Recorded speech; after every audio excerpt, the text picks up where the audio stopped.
12월 1일 월요일. 성실히 만든 길. 엔비디아의 창업자 젠슨 황은 대만 타이난에서 태어나 미국으로 이민을 왔습니다. 영어가 서툴렀던 그는 학교에서 자주 놀림을 받았고 한 기숙학교에서는 화장실 청소와 식당 일을 맡으며 생활했습니다. 그는 나는 화장실을 닦던 학생이었고 지금은 회사를 이끄는 CEO가 되었다. 인생에서 배울 수 있는 게 참 많다고 회상합니다. 그는 대학에서 전기공학을 전공하고 반도체 회사에서 일하다가 1993년 작은 사무실에서 2명의 동료와 함께 엔비디아를 세웠습니다. 당시만 해도 그래픽 칩은 게임용 부품 정도로 여겨졌지만 이후 엔비디아는 인공지능 칩을 개발하며 세계 기술 산업의 중심에 섰습니다. 젠슨 황은 한 인터뷰에서 이렇게 말했습니다. 나는 사람들을 쉽게 포기하지 않는다. 그들이 더 나아질 수 있다고 믿기 때문이다. 작은 일에도 정직하고 사람의 가능성을 믿으며 오랫동안 같은 자리를 지켜온 그의 모습은 포기하지 않는 성실함이 얼마나 큰 힘이 되는지를 보여줍니다. 우리도 하나님께서 주신 장점이 있습니다. 그것이 기술이든 섬김이든 혹은 묵묵한 성실함이든 그 장점을 포기하지 않고 끝까지 살릴 때 하나님께서 놀라운 일을 이루십니다. 오늘의 말씀. 그런즉 너희는 먼저 그의 나라와 그의 의를 구하라. 그리하면 이 모든 것을 너희에게 더하시리라. 오늘의 만나. 하나님께서 각자에게 주신 재능은 크기가 아니라 충성도로 빛납니다. 작은 일에 성실한 사람이 큰 일에도 신실할 수 있습니다.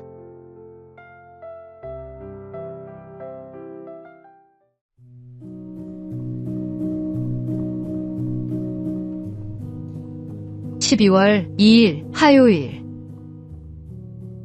창조 세계의 미소. 어느 봄날 한 사진가가 연못가에서 특별한 순간을 포착했습니다. 청둥오리가 울타리에 앉아 숨을 내쉬는 모습이었는데 햇살 아래 피어오르는 입김이 마치 담배 연기처럼 보였습니다. 사진의 제목은 야외 흡연 구역이었습니다. 빗물을 털며 서로 장난치는 두 사자, 큰 귀로 눈을 가린 코끼리의 숨바꼭질 같은 모습 등 야생동물의 익살스러운 순간들이 담긴 사진들입니다. 이 사진들은 2015년부터 시작된 코미디 야생동물 사진전의 작품들입니다. 이 사진전은 단순히 웃음을 주는 것을 넘어 소중한 의미가 있습니다. 야생동물의 모습이 우리와 얼마나 닮았는지 보여주면서도 멸종위기에 처한 생명들에 대한 관심을 높이는 것이 목표입니다. 수익금의 일부는 야생동물 보호재단에 기부되어 실제로 생명을 지키는 일에 쓰입니다. 동물들의 모습을 바라보면 우리와 다르지 않은 숨결이 느껴집니다. 그들도 하나님께서 돌보시는 피조물이며 우리가 함께 지켜야 할 이웃입니다. 하나님의 창조 세계를 돌보는 일은 곧 창조주 하나님을 사랑하는 또 하나의 방법입니다. 오늘의 말씀. 하나님이 지으신 그 모든 것을 보시니 보시기에 심히 좋았더라. 오늘의 만나. 하나님이 지으신 모든 생명에는 존재의 이유가 있습니다. 작은 피조물 하나에도 그분의 사랑이 담겨 있음을 기억하십시오.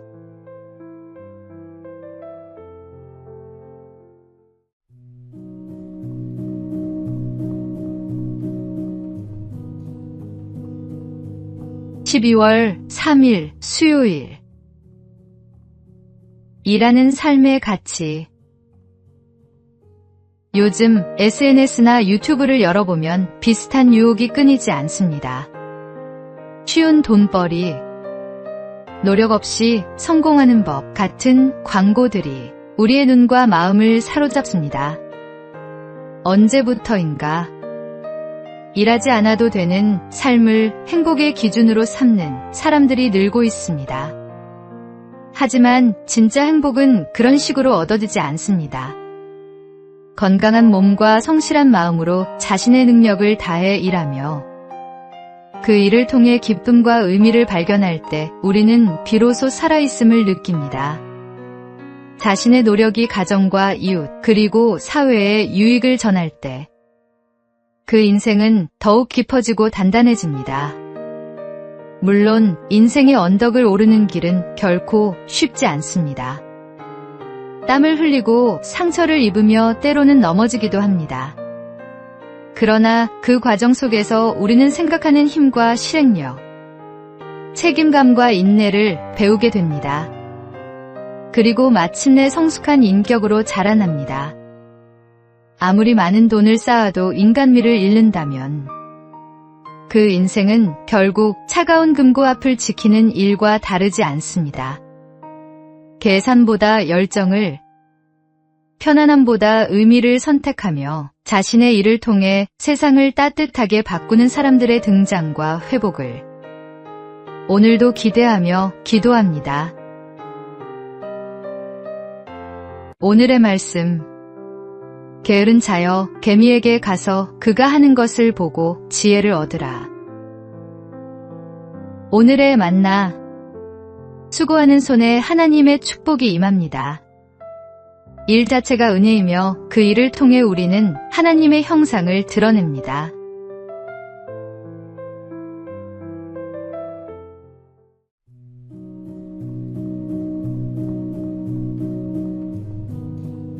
(12월 4일) 목요일. 마음을 여는 대화의 원칙. 사람과의 관계는 말 한마디에서 시작되고 그 말로 무너질 때도 있습니다. 그래서 말을 할 때는 원칙이 필요합니다. 먼저, 솔직함의 용기를 가지십시오. 진심은 언제나 통합니다. 표정과 목소리는 말보다 더 많은 것을 전합니다. 일치되지 않으면 상대는 혼란스러워집니다. 불만이 있어도 감정을 절제하십시오. 흥분된 언어는 관계를 망가뜨립니다. 사실만이 아닌 마음도 표현하십시오. 감정이 담긴 대화는 사람을 가깝게 만듭니다. 너는 이래보다는 너는 그렇게 하더라라고 말하십시오. 존재를 단정하기보다 행동을 이야기하는 것이 좋습니다. 비판이 필요할 때도 너는이 아닌 나는 이렇게 느꼈어로 시작하면 마음의 문이 열립니다. 어렵고 모호한 말보다 명확하고 따뜻한 말이 사람을 살립니다. 마지막으로 내 말을 줄이고 상대의 이야기를 들어주는 귀를 가지십시오. 그것이 존중의 시작입니다. 이 원칙을 마음에 새기면 관계는 훨씬 단단해집니다. 오늘 하루 당신의 말이 누군가의 마음을 위로하고 세워주는 씨앗이 되길 바랍니다. 오늘의 말씀. 유순한 대답은 분노를 쉬게 하여도 과격한 말은 노를 격동하느니라. 오늘의 만나. 말은 칼보다 날카롭고 약보다 따뜻할 수 있습니다. 오늘 당신의 입술에서 나오는 말이 생명의 말씀이 되기를 소망합니다.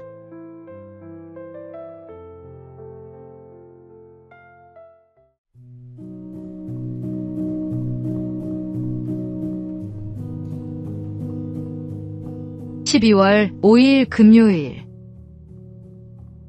신호를 지키는 것. 요즘 도로를 달리다 보면 빨간불을 무시하고 지나가는 차량이나 보행 신호를 기다리지 못해 뛰어드는 사람들을 자주 보게 됩니다. 한순간의 조급함이 사고로 이어지고 그 피해는 자신뿐 아니라 다른 사람의 삶까지 무너뜨립니다. 뉴욕시에서는 교통질서 의식을 조사한 결과 하루 평균 100만 대가 넘는 차량이 신호를 어긴다고 합니다. 이 통계는 단지 뉴욕의 문제가 아니라 전 세계 도시가 겪는 현실이기도 합니다. 편리함과 속도를 우선시하는 시대 속에서 잠깐이니까 괜찮겠지 하는 마음이 점점 커지고 있습니다. 그러나 신호는 단순한 규칙이 아니라 생명을 지키는 약속입니다. 주님께서 우리에게 율법을 주신 이유도 억압이 아니라 보호와 질서의 은혜를 배우게 하시기 위함입니다. 신호를 지키는 작은 행동 하나가 누군가의 생명을 그리고 우리의 신앙의 품격을 지켜줍니다. 믿는 이가 먼저 질서를 지킬 때 세상은 그 안에서 진짜 신뢰와 존경을 봅니다. 눈에 잘 띄지 않는 규칙이라도 성실히 지키며 말보다 행동으로 복음을 드러내는 하루가 되시기 바랍니다. 오늘의 말씀. 너는 그들로 하여금 통치자들과 권세 잡은 자들에게 복종하며 순종하며 모든 선한 일 행하기를 준비하게 하며. 오늘의 만나. 작은 규칙 하나를 지키는 성실함이 당신의 신앙을 증명합니다. 하나님은 작은 순종 속에서도 큰 신실함을 보십니다.